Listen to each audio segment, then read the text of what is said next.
I wanted to make a hello everybody, 9 Pound Hammer. I wanted to make a short video discussing a couple things. All right, I'm not a shop. I got a lot of people asking me. No, I'm not a shop, but I have a full shop in my house. I build my own stuff. I've been doing the hobby since I was a little bitty kid. This was my passion and my love at a very young age, way younger than what a lot of people, I started doing this stuff at 11 and 12 years old, getting inside the radios and I started young. Started talking on the radio in 1984 as a little 4 and 5-year-old boy.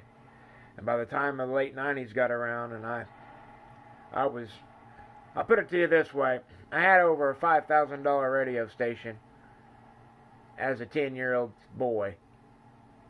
And I was doing all kinds of stuff to radios at that point. I can't tell you when I really took off and started getting real more serious. It would be in the early 2000s. But I wanted to talk about a little bit about my builds. I'm not a shop, but I build radios, and I have a certain series of radios that I build. And they're all pretty much based around a Cobra 29. I do work on all radios, but my real custom fancy stuff that I do that to make radios sound extremely good and shine, what you all hear me talking on, what I prefer to build is the Cobra 29 chassis. That's where I like to start. Now, with that being said, older chassis. Now this one here, as you know, is a newer chassis, but it's had so much stuff done to it internally that you just disregard that it's a newer model sound tracker. No, it's not a Filipino chassis. These are, and I have several more in the other room. But this is way super badass. But it's a Filipino Cobra 29 that I've completely put a different faceplate on purpose because I wanted extra slots. I didn't want to drill holes. Well, let's get focused back on what we was doing. This is a Hot Rod Cobra 29, but this would be one of what I call my standard series. So it has a standard driver, but I upgraded the output funnel, so it's running a 1969. This one's running a 1969.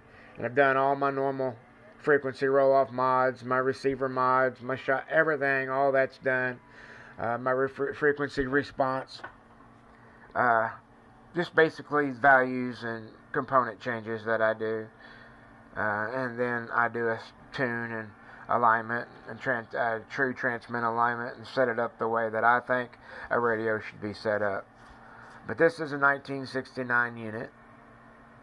This radio here is a 2030 unit with a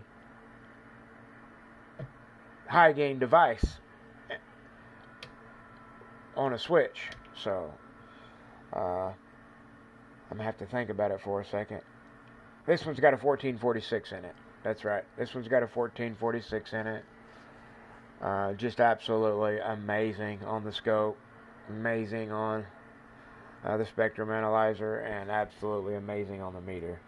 And then on air, y'all have heard it over and over again. So this has the 2030 with the 1446. This one has 1969.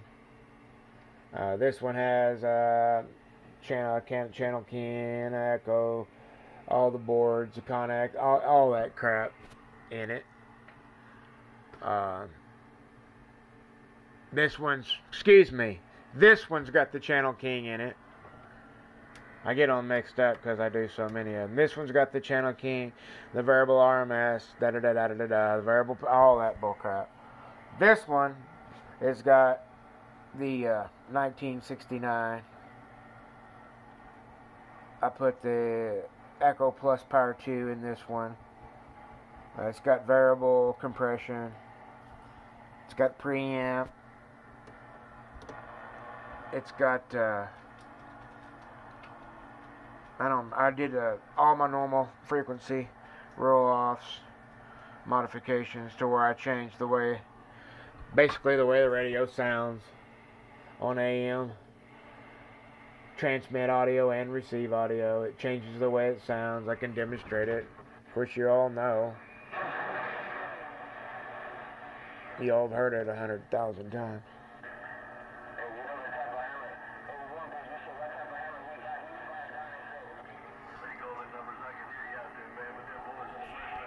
I forgot what I was saying. Anyways, I wanted to talk about that because a bunch of people were asking, and I tried to text it in a message, and I guess they were confused.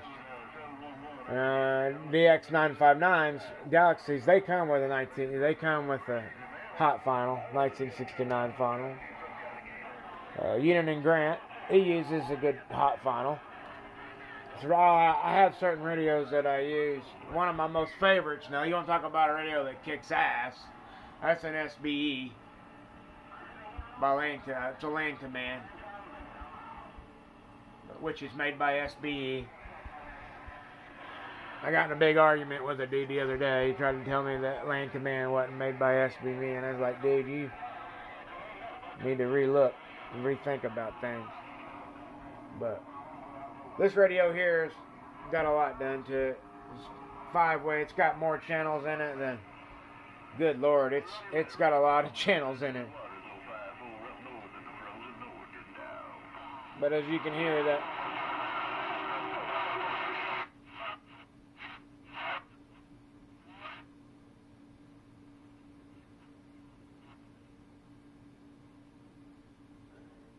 when that Cobra 29 comes on, the receive comes on, you'll hear and you'll be able to tell.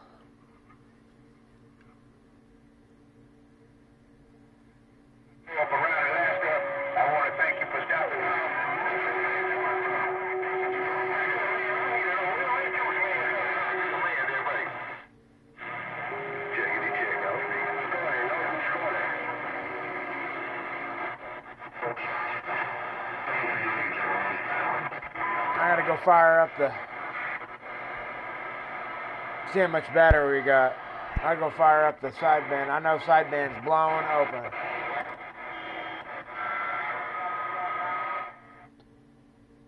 I'm gonna shut this thing down. We'll just go fire up sideband.